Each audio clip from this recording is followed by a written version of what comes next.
So how are we doing here? Well, if you couldn't tell, we are in a museum, the Field Museum to be exact, and we're taking pictures.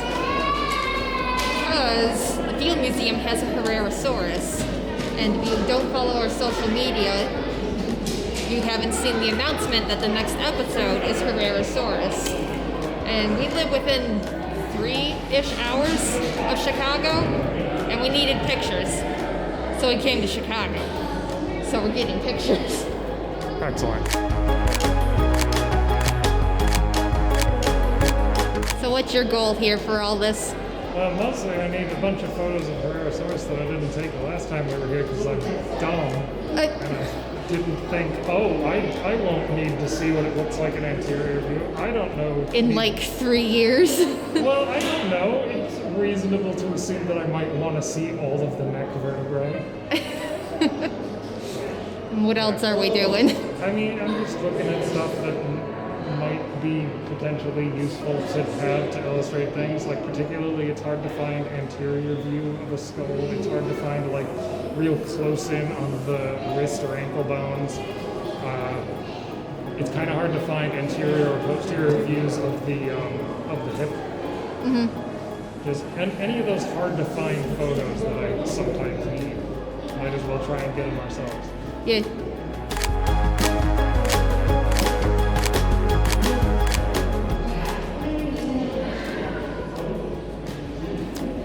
Ms. Liz, I can't help but notice that you are carrying a small telescope attached to your camera. Yeah. It lets me get much better pictures than we could with the other lenses. I mean, look at the teeth. That is very, very close in. Though that is yelling at me about how overexposed it is. I mean, really you can much about that. You can see the detail. That's the important part. Yeah. Some of these aren't even like something we would put in an episode. Some of them are just for our own reference. Yeah. But yes, it is a little ridiculous. I love my lens. I have appreciation for your lens.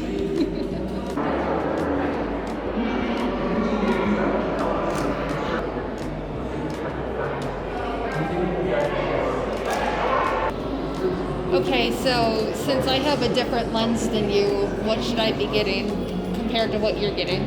Right. Well, since you can zoom in so much further than I,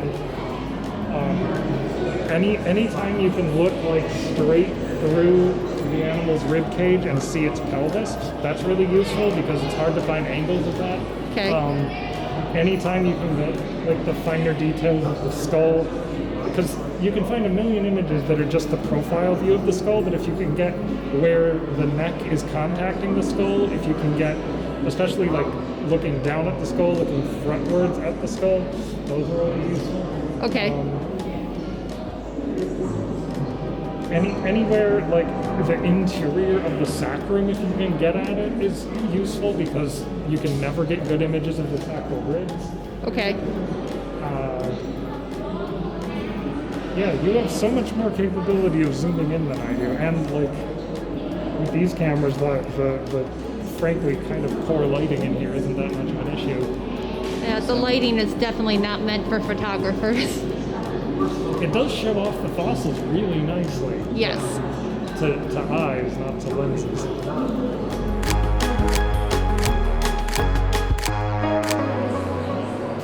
It's Herrerasaurus. That's what I was going to say. Yeah, it's a Herrerasaurus. We should mention before someone calls us out on it that this is a cast. It's a reconstructed cast at that. Like, I'm not sure when they put this in, but some of the details of the skull might be out of date? I don't know. You can see the intermandibular joint clearly.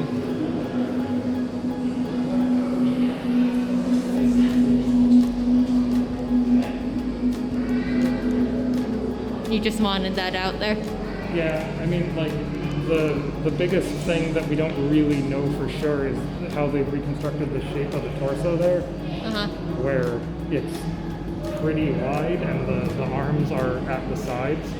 We don't necessarily know that because we only have fragments of their ribs. We don't really know what overall shape their ribs were. That's all based on conjecture of related animals. Okay. This room looks a lot darker in the camera than it looks in person, but it is still quite dark. Yeah. So that's the Herrerasaurus, if you guys can't tell, which you probably can't from here. But you were saying something about the back of it?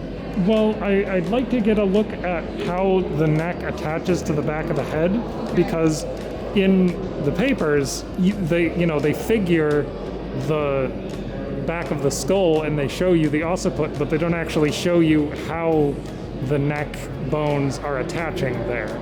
And that's really helpful to know. But, yeah. Oh, wow.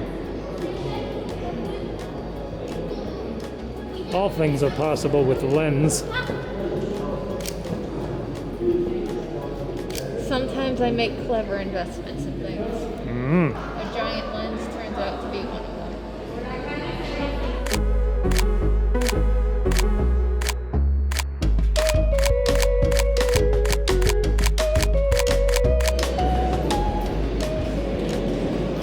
And one of the things. Do you want one of the things? I do. I had one when I was a kid that was like a panther, but this one's a Quetzalcoatlus, which I'm told I'm saying wrong. Like it should be Quetzalcoatlus, which feels wrong, but whatever.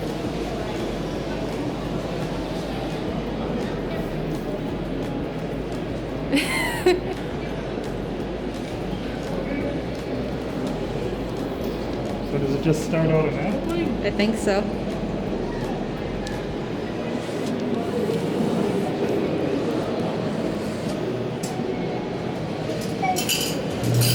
Hey!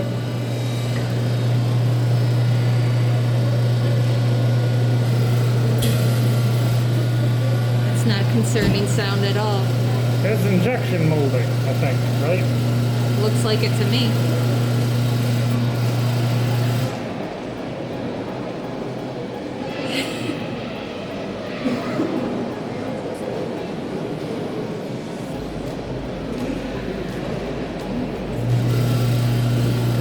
It occurs to me that the main draw of this, which is the smell of the thing, isn't going to get communicated. Like,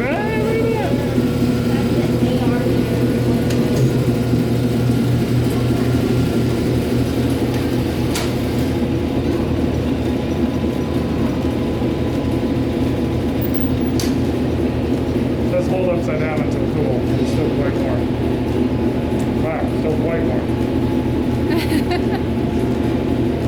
You can flip the video, or I can just turn it up later. But it's there's no information on where this mold came from, but it's right next to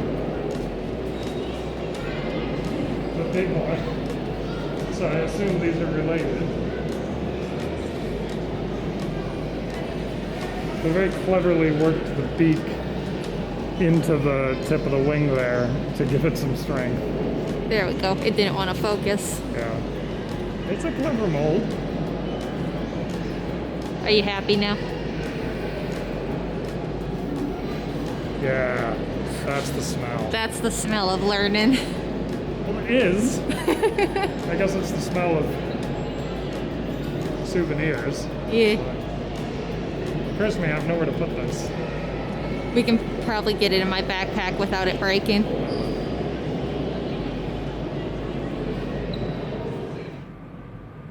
Would help if I knew how to start this. I don't... Where did the blog leave off? What is the last thing I put in? I think it was just whatever no, the last thing I put in was the Moldorama. I should go get my Quetzalcoatlus. It's all the way upstairs. I'm not getting it. Anyway, it's been a couple weeks since that trip, and we did a bad job of shooting the actual travel and stuff because travel is hard. It was 2 hours to drive to the commuter train, which was another hour and a half at least to get to Chicago. Yeah. which conveniently it did drop us off less than 10 minutes from the museum. Yeah, the station is like right there. So, as far as the trip itself went, I don't think anything went wrong other than I managed to forget the monopod I meant to bring with us. But that was fine because we didn't really need it. It just would have been nice to have in case we did. But yeah, we had like 5 hours to work, and we spent 4 of them at least actually working, and I guess the other hour technically, surviving by eating between 2 different meals. But Steven got the reference photos he needed. We got to see the Sioux exhibit, which was still it wasn't open. It was still under construction, like in that last video, episode 23. 23 sounds right. Yeah. Yeah, we got to look at Sue through a little window, but this time we got to actually photograph her for reference, but we can't show you those because it turns out you can't use photos from that exhibit other than for personal use. Yeah, we didn't look into it, what the boundary for personal versus not personal use is, so we just decided not to chance making the museum mad. We didn't record, I think, the things they really care about, like the light show and that they have, but... Yeah. We didn't hidden camera on a Disney ride the deal. We just talked about Sue. Yeah. So, since we aren't showing that from our latest trip, we do have a video that was patrons only from the previous trip that a few of our patrons have actually pointed out that maybe more people should see, so... It's basically story time with Steven, and we're going to and we're going to tag that to the end of this. So, yeah, it'll just be Steven talking about what Sue means to him, and it's very sweet. So you should watch it after this. But I don't know. I guess I want to apologize for possibly the bad sound on the blog in that, because I kind of forgot how loud museums actually can be when you're in them. And we were already packed as much as we could be for a day trip for the photo side of things. So I'm going to make a note to actually put in decent closed captions for this video. Good idea.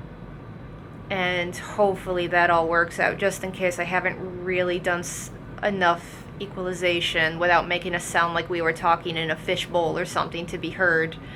And...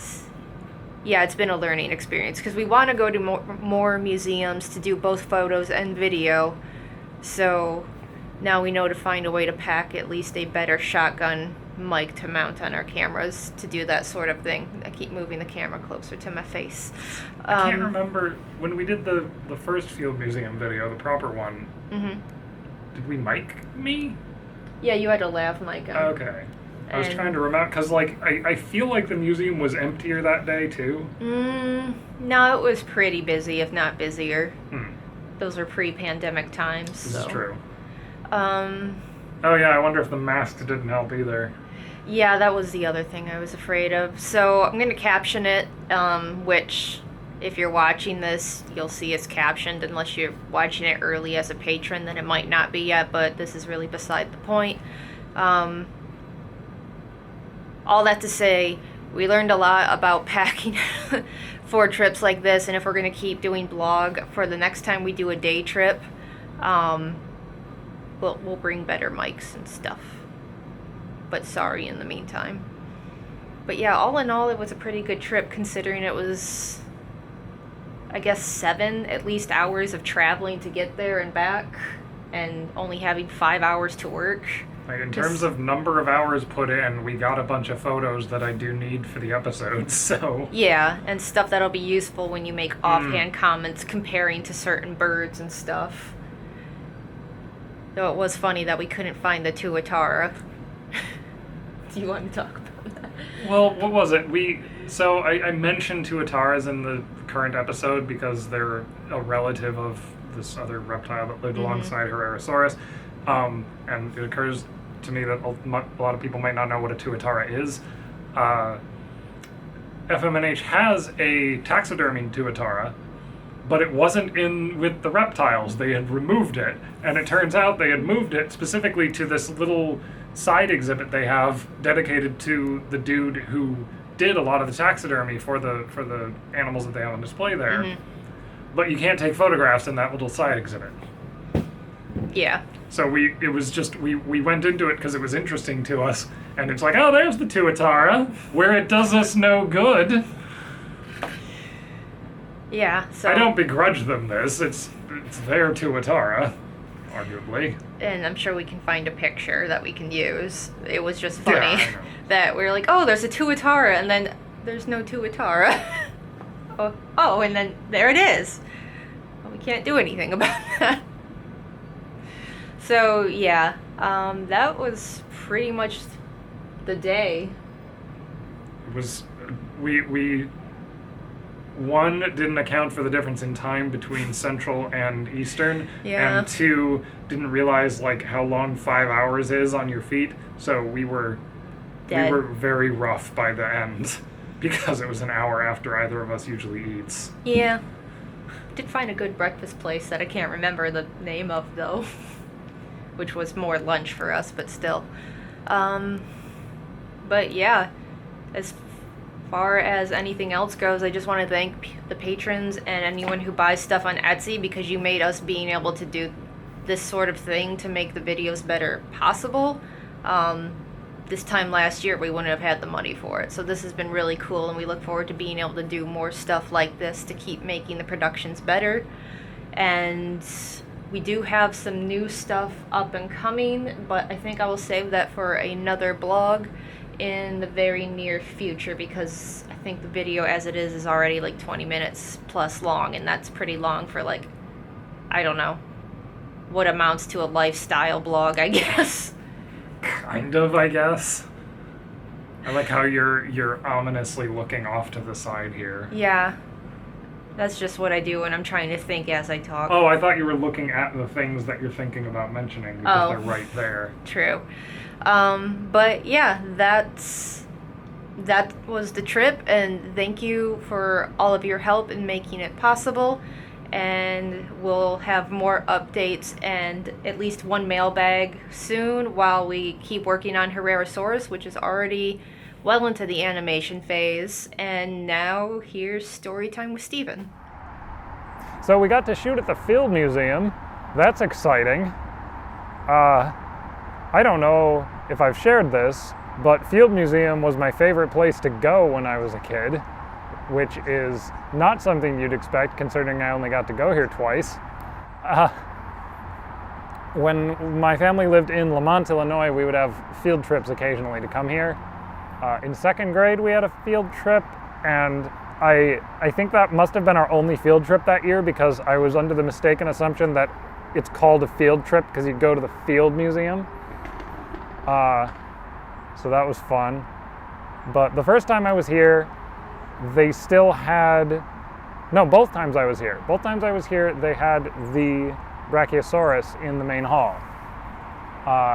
And I was definitely into dinosaurs at that point in my life. Like, I had these little magazines that I would read over and over again that had probably very out of date now information in them. But coming here and seeing Brachiosaurus, even though I don't know if I understood what a cast was when I was in second grade, but when I was here in fourth grade, I definitely did. Anyway, even though it's a cast, just physically being in the same space as an animal that large, I think, yeah, exactly. I don't know if you can hear that, but there's a little kid that said, "Dinosaur." This is about right. When I was here, you could, I think I mentioned this in the video, but you could see it in the hall and then go up the stairs and look it in the eye, and it was kind of mind-blowing that this animal is that enormous. So if you wanted to track when it went from "I really like dinosaurs" is a phase that every kid goes through to I really like dinosaurs forever, it was probably the Field Museum. With regards to Sue,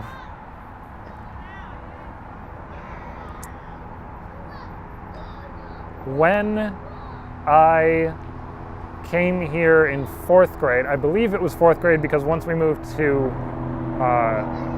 Shanahan, we never came here again because it was further away and it wasn't a feasible field trip to do.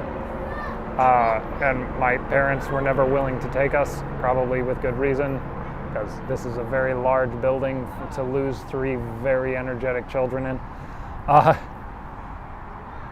Anyway, the second time I went, they had purchased Sue.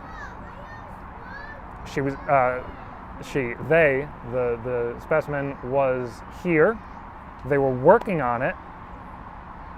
They still have this set up on the 2nd level. They have a sort of booth area where you can look at the preparators working on specimens. One of the specimens they were working on when I visited in 4th grade was Sue, I believe. My memory is not the best, but I feel like that's what they were doing. At least I was told that was what they were doing. Maybe that might be it. I was hyped for Sue, is the point of this. I really desperately wanted to see the largest, most complete Tyrannosaurus ever recovered. 5th grade, moved to Shanahan. Sue gets unveiled. We, the marching band, were, for some reason, involved in the Columbus Day parade in Chicago. So we came up here and marched in that parade. It was cold and wet and miserable, and I hated it. But throughout the city, this might have been 6th grade. No, I'm pretty sure it was 5th grade. My chronology is all screwed up. Whatever year she was unveiled, they were unveiled now. There were banners everywhere. I know that they had like the banners on the front of the Field Museum said, "Come see Sue." And I was like, "You're taunting me." And I promised myself that I would get over here to see that dinosaur.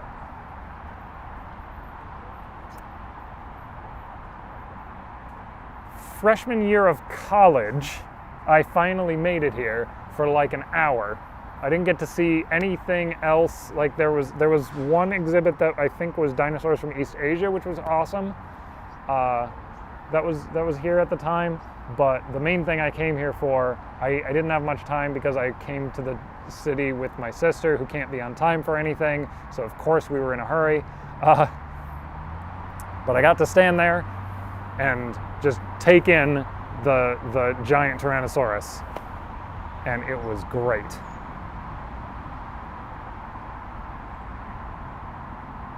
So that's my story about the Field Museum.